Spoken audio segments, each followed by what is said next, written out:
Okay, this is part 5 or 6. Um, Military report. This is from Danger Room. Well, actually, it's from Wired.com, but it's their Danger Room section. A study written for U.S. Special Operations Command suggested clandestinely recruiting or hiring prominent bloggers. Since the start of the Iraq War, there's been a raucous debate in military circles over how to handle blogs and the service members who want to keep them. One faction sees them as security risks and a collective waste of the troops' time.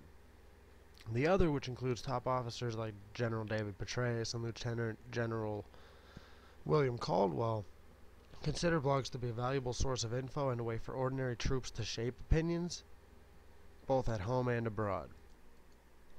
This 2006 report for the Joint Special Operations University Blogs and Military Information Strategy offers a third approach: co-opting bloggers or even putting them on payroll, hiring a block of bloggers to verbally attack a specific person or promote a specific message may be worth considering. Write the report's co-authors James Kinneberg and Dorothy Denning.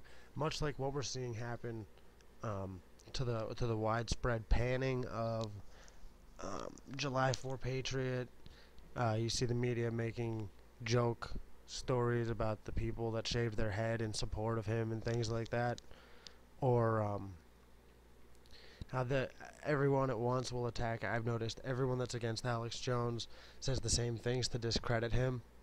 It seems like they all got together and decided they were going to say, oh, well, stop sending him money, and I bet you he starts selling cars right away. Is that normal for everybody to think that immediately, that he'll be selling cars? I don't know, but I notice everybody thinks that. Lieutenant Commander Mark Boyd, a U.S. Special Operations Command spokesman, says the report was merely an academic exercise. The comments are not actionable, merely thought-provoking. The views expressed in the article publication are entirely those of the author and do not necessarily reflect the views, policy, or position of the U.S. Gov, Department of Defense, USSOCOM, or the Joint Special Operations University. Denning, a professor at Naval Postgraduate School, adds in an email, I got some positive feedback from people who read the article, but I don't know if it led to anything. This report introduces the military audience to the blogging phenomenon and lays out a number of ways in which the armed forces, specifically the military's PA department, informational operations, and psychological ops units, might use the sites to their advantage.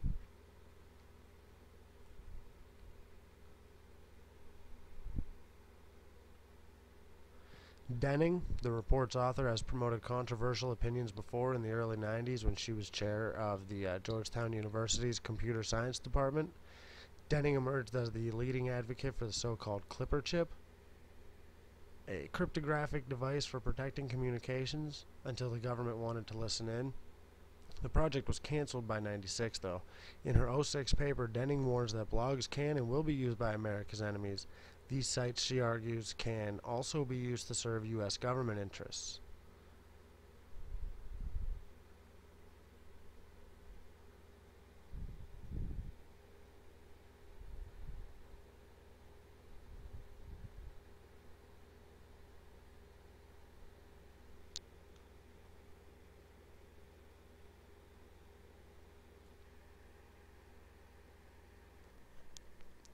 Okay, this one here, I did a separate video on. I started it and I thought I was gonna relate it to the D. Darko 2012 story, but then I got a little caught up and I snapped out, and I didn't want to associate him with my rantings and ravings because I got off subject. I talked more about opinion than fact.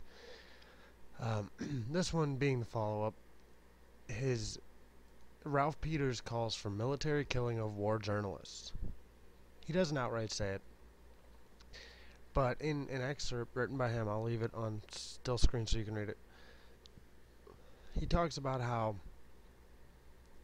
censorship basically is needed. The way Bush tried to sell us on, like, no, we can't talk about what we're doing because then the terrorists will know.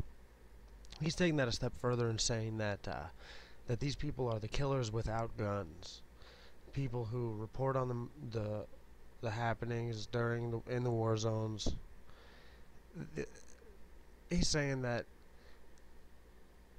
all the way from them having psychological dysfunctions to outright being traitors, things like that, saying that they shouldn't be getting away with it, they shouldn't be allowed to say these things, and let info that shouldn't be out talking about how they need blackouts uh, to not let the media tell you what's going on. That would be better for the war. On one hand, that is, but the type of things that really need to get out actually aren't. So I don't see what the point is. You're winning. The information that people really need is absolutely out of our hands. A Freedom of Information Act can be put in, but it can still take upwards of 3 years for them to give it to you because they don't give a shit. So you win. Why are you bitching? Why are you talking about killing people? It's important to note that the guy he was actually a fan of America, as you'll read down here in this piece by Joshua Faust reacting to it, saying that he is an intel officer and never served in combat, but that he calls actual combat veterans in the Obama administration a bunch of war virgins because they aren't bloodthirsty. That's kind of the short and skinny of the whole story.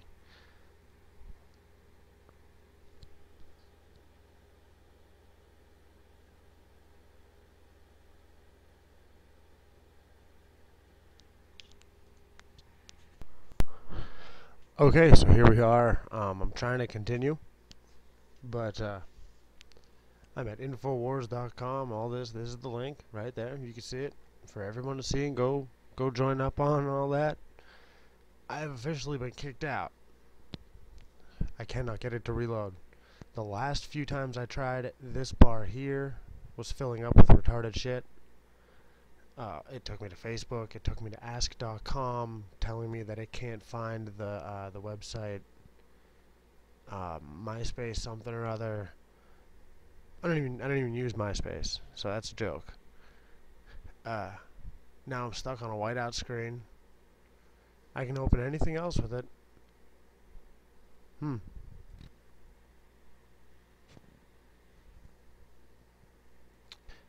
Yeah, loaded this window right up. I don't understand it.